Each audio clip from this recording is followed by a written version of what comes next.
Hi, this is Grocery Guru with lesson number 6. We're going to talk a little bit today about grocery models. What does that really mean, grocery models?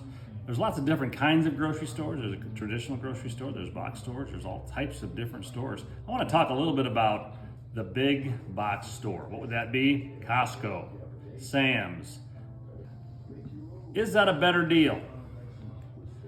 Really dangerous. All of those three are incredibly good at impulse buying, and they display things in that way.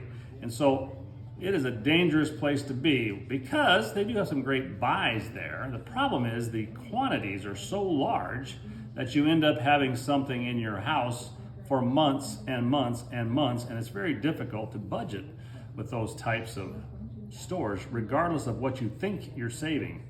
One problem with them as well, if you have 6 items, sometimes if you're not trying to calculate how much each item costs, it becomes a little bit difficult. So one thing that all grocery stores have is they have a price per ounce, they have a price per item.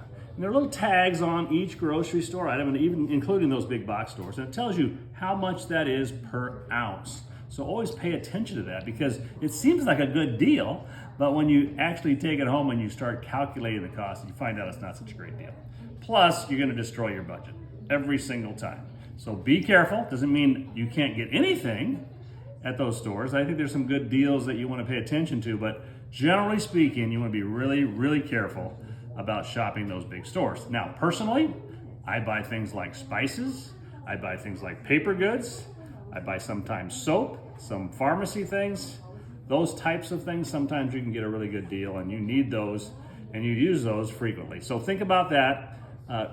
Always make sure that you compare prices. Sometimes in those stores, they create this environment where you just start picking things up, and by the time you get out the door, the dollars become huge.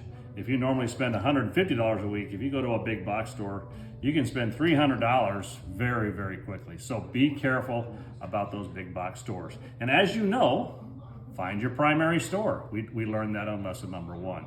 Find that primary store, utilize their frequent shopper items, and you're going to come out way ahead.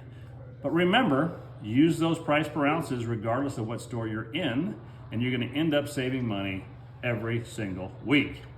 Hopefully you're following those good things, following those things we talked about, and be careful about straying into those highly impulsive box stores. Doesn't mean you can't, but be very wary of those things.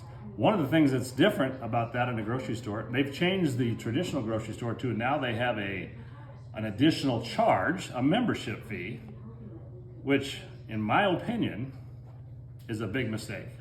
Box stores use membership fees because you can save that money fairly fast. On a traditional store, membership fees are very problematic. I would never recommend those.